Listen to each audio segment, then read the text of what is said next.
Magandang araw po sa inyong lahat mga kababayan at welcome back dito po sa PNR at ito nga mga karib natin, pag-usapan po natin to. Aba, ito po ang nasa thumbnail natin, protektahan ang mga kawatan. Nako po, DPWH is a big criminal syndicate. Yan, patungkol po rin ang ating alamin at bibigyan ng komento ngayong araw na ito. Pero bago pong lahat, kung bago ka pa lang at di pa po nakapag-subscribe sa ating munting channel, please don't forget to subscribe at palike na rin po ng video ito. Maraming salamat po at eto na nga. Pag-usapan na po natin to mga kababayan at eto nga ang balita. Sabi po dito sa balita, eto po mga karibo natin, ito pong si spokesperson ng Kamara na si spokesperson Attorney Princess Abante. Panawagan ng House Spokes, mas tutukan ang problema kaysa sa mambuli ng Nepo babies. Nako po. Nagpahayag ng reaksyon si House Spokesperson Attorney Princess Abante. Ito po ay anak po ni ni Representative Abante, okay? Kaugnay sa umano'y pambubuli ng mga politiko. Sa mga anak at kaanak ng mga politikong sangkot sa maanumalyang flood control projects. Kayo mga kababayan, ano po ang inyong masasabi dyan? Sa akin, dapat lang siguro. Kasi yung kinakain po nila, yung ginagastos nila ay galing po sa ninakaw na kaban ng bayan. Dapat lang din silang pag-usapan, di ba? Biruin mo mga kaubayan, yung mga taong naghihirap na makapagbayad ng tax, di ba? Nagpapakahirap yung kanilang mga anak. I mean, hindi sila ganun kayaman, no? Hindi ganun sila ganun nagpapakita ng luxury cars, sa magagandang paaral na nagkakapag-aral, sa ibang bansa pa nag-aaral, di ba? Pinupost po ng mga anak ng mga kawatan. di syempre, ikaw ngayon na nagbabayad ka ng tax, di ba? Anong mararamdaman mo? Itong mga anak ng mga politikong magnanakaw, ganyan ang ginagawa. Tapos yung anak mo, naghihirap. Di ba? Tapos sila sagana sa karangyaan. Masakit rin sa damdamin yun. Kaya ikaw, Princess Abante, no? Hindi mo malalahat ng tao na maiintindihan ka. Yang sinasabi mo, na wag nang bigyan pansin itong mga nagpo-post ng mga karangyaan sa kanilang buhay, na mga anak ng mga politikong magnanakaw sapagkat sila naman ay hindi nagnakaw. Eto mga kaubayan, pakinggan po natin ang isang netizen na nag-react patungkol po sa isyong ito. Eto mga kaubayan. Ang anak ng politiko na pinanganak sila sa corrupt family. But they are part of the problem. If they keep using us, they are part of the problem. They are part of the problem. Kasi isa rin sila sa, kumbaga, vampira, di ba? Na sumisip-sip sa dugo ng Pilipinas. Isa sila kasi sila rin yung nakikinabang and that lifestyle. Hot topic ngayon is mga anak ng politician na nagpo-flaunt ng crazy wealthy lifestyle. But to me, the craziest thing about all of this is, at the end of the day, meron pa ring magde-defend sa kanila.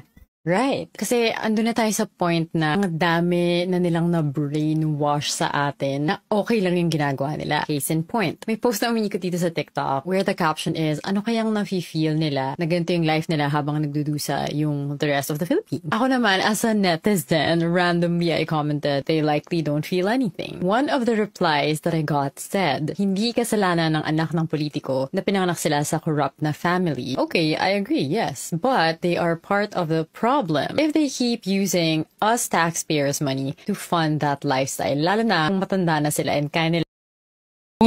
No, hindi ba naiintindihan ni Princess Abante, no? Na yung gamit yung tax ng taong bayan, no? Gamit yung money ng taxpayer, kaya sila nakakapagpasasa sa ganyang karangyang buhay. Tapos sasabihin, manahimik na kayo. Huwag niyong idamay yung mga, anong wag idamay? Kasalanan ba? Hindi nga nila kasalanan na sila ay naging anak ng politiko. Pero bakit nagnanakaw yung mga politikong ito? ay madadamay talaga sila. Yun po ang nagpalaki sa kanila. Yung pera pong ninakaw ng mga politikong ito, yun po ang nagpalaki sa kanila, yun po ang bumuhay sa kanila. Kaya pati sila kasama sa hinagpis ng taong bayan, sa hinanakit ng taong bayan. Diba? Anyway, ano pong inyong masasabi dyan mga kababayan? I-comment nyo na lang po at eto. Pasadahan din po natin ito ito po sabi po dito ni Senator Lacson, DPWH sa big criminal syndicate. Hindi ko nilalahat pero ang mga sindikato sa loob, talamak. Ayan galing po yan kay Senator Ping Lacson mga kababayan. Para kay Senator Ping Lacson, marami ang kalokohan. Bumabalot sa kontrobersya ng implementasyon ng flood control project. At ayon pa sa kanya, bagaman hindi niya nilalahat ang mga taga DPWH sa sindikato, napabayaan ang ahensya dahil may mga financier na siyang nag-insert ng pondo para sa mga proyekto. Oo nga hindi naman magiging flood control project yan kung wala pong nag-insert, kung wala pong gumawa ng flood control budget. Kaya sabihin niyo hindi naman siguro mamaya may papakita kong po. Sabi niya kasi, teka lang, pwede na ba natin ipakita? Nasa ba yun? Hindi to. Sabi nito, itong isang representative mga kababayan. Sabi niya po dito, ang tesis ko, hindi congressman ang problema rito. Talagang I think it's the problem of the DPWH. Tingnan mo yan. Paano makakapag-implement ng flood control ang DPWH kung walang nagsulat ng proposal, walang nagsulat ng budget, walang nag-isip ng budget na yan. Huwag niyo po kaming gaguhin, sir. Ito po ay si Representative Rolando Puno. First District ng Antipolo. Yan mga kababayan. Dinidiin niya po na sa kanyang pag-aaral di umano ay hindi problema ang congressman or yung mga congressmen. Ang problema daw rito ay talagang ang DPWH mga kababayan. Lokohan to. Paano? Sige nga. Paano nagkaroon ng budget ang DPWH kung wala ang mga congressman? Sige nga. Yan ang big question. Sige, ikaw nang sumagot. Di ko kayang sagutin Maaring ikaw, kaya mong sagutin kasi yan po ang ano mo. Yan po ang iyong perception. Di ba? Anyway, speaking of DPWH mga kababayan, ito naman sabi po ni Bunuan dito mga karibin natin, Bunuan dinidiing di nakinabang sa mga anomalyang flood control project. Hindi raw siya nakinabang mga kababayan sa flood control project. Ang tanong dito, naniniwala ba ang taong bayan? Diyan sa sinasabi ni Secretary Bunuan, DPWH Secretary Bunuan na hindi po siya nakinabang sa mga anomalyang flood control project. Yan po ang malaking tanong mga karabyan natin na hindi rin natin masasagot hanggang I think mahirap mapatunayan ito sapagkat sige lang, baka may lumabas na di ba? May lumabas na dokumento that pero teka lang.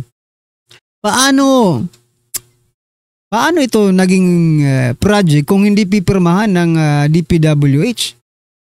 Ng DPWH Secretary, di ba? May kinalaman ka rin. May nakikinabang ka siguro dito. Yan ay opinion ko lang Ibig niya bang sabihin hindi siya naambunan ng kwarta dito? Yung ba ang ibig sabihin dito ni Secretary Bunuan? Ikaw ngayon, naniniwala ka ba na hindi po siya naambunan? Diyan po sa sinasabing kickbacks, di ba? Ng mga politiko. Sabi nga, 15% yata. Correct me if I'm wrong. 15% ang napupunta sa DPWH. Alangan naman may bypass ka. Ibig masabihin nito, ang head ng DPWH ay iniiputan sa ulo habang nagtatrabaho sila?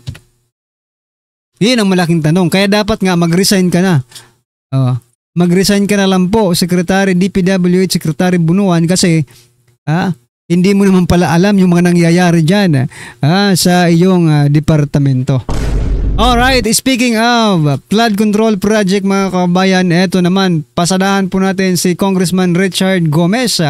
Nako, mukhang haharap sa ethics complaint sa ethics committee ng House of Representatives. Itong si Congressman Richard Gomez doon po sa kanyang aligasyon, sa kanyang pag-aakusa doon po sa mga mainstream media or mga reporters na binabanatan siya patungkol po dito sa flood control project na ito. Ito, pakinggan po natin mga kabayan at bigyan po natin ng komento. Of an ethics complaint po, sir. Yeah, absolutely. Absolutely. I encourage you to bring it before the ethics committee here. Hindi pwede mga ganun. No, I mean, you are asked to explain something. You're a legislator. You explain. No? Kaya tayo naging legislator dahil tingin ng tao marunong tayo magpaliwanag. Tapos yung ganyan na personal na napakalinaw na kailangan may paliwanag, hindi niya gagawin. And then if you compound the issue by insulting people, no, hindi maganda talaga yun. No, I think, the ethics committee should be brought into that. So yan mga kabayan, haharap po sa kung may magrereklamo, rereklamo daw no, sa ethics committee. Itong si Richard Gomez mga kabayan. So abangan na lang po natin kung ano pong mangyayari dyan. Alright, at ito naman po ang post ng Philippine Star 2 hours ago mga karbi natin. Sabi po dito ni, isa pong dilawan political analyst na po ito ng mga dilawan na si Ronald Llamas. Sabi po dito, gaano kaseryoso ang Pangulo resolbahin ang kontrobersya sa flood control na ito. Ito po ang balita, ito po ang report.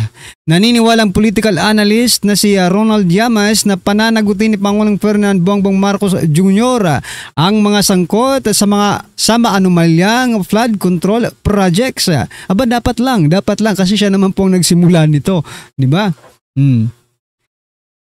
Sasabog sa mukha niya, sabi ni Llamas, sasabog sa mukha niya ito kung hindi niya ito dadalhin sa logical conclusion. Kaya mayroon akong guarded optimism dahil nga siya ang tatamaan nito. Kailangan may makasuhan, makulong galing sa DPWH, Congress, LGU, Senado. Ang daming makukulungan. Kaya nga no? Tapusin ko muna tapos magbigay tayo ng reaction para hindi tayo maputol. Sabi niya pa dito, pero ito muna ang simulan niya dahil mayroong ebidensya. Pagdiin ng political analyst sa kanilang diskusyon. Yan mga kabayan po ang sabi ni Llamas. So, yung gusto ko pong sabihin kanina, mga kabayan, talagang dapat mayroong managot dito kasi kung yun nga milyones lang, hindi natin nilalang ang milyones kasi malaking pera na yan para sa atin, no? Pero kung trilyon naman po ang pag-uusapan, lang talaga ang milyon, di ba? Sa pork barrel scam po na kinasangkutan ni Napoles, Senator Bong Revilla, Senator Ponce Enrile, at Senator, sino pa yung isa? Senator Estrada, Jinggoy Estrada. Di ba nakulong po ang tatlong yan dahil po sa kontrobersya ng pork barrel scam. At ang pinag-usapan po nila doon ay hindi po umabot ng bilyon. Samantala sa flood control project mga kabayan, ang pinag-uusapan po ay trilyon plus, no? Higit 1 trilyon ang pinag-uusapan. Kaya dapat lang na marami ang makulong dito. Di ba? Do you agree mga kababayan? Mula DPWH, Congress, LGU, Senado. Kung sino man po ang may kagagawan nito at lalabas din naman ang katotohanan, kailangan po mga karibin natin, makulong sila. Sapagkat kapag walang nakulong dito, ang masasabi ko lang, talagang pinagloloko-loko tayo ng Pangulo. Diba? Kapag walang nakulong dito, pinagloloko po tayo ng Pangulo. Yan po ang masasabi ko. Well, anyway, mga karibin natin, ikaw, anong masasabi mo kapag, for example lang, sa investigasyong ito, walang makulong? Diba? Anong masasabi mo? Hindi, wala, pinagluloko lang tayo dito. Anyway, mga karibin natin, ano po ang inyong reaksyon? I-comment nyo na lang po sa baba, mga kababayan, para malaman po ng ating mga kababayan, ng ating mga ka-review, ang inyo pong opinion. Maraming salamat po. Please don't forget to like the video. Maraming salamat po.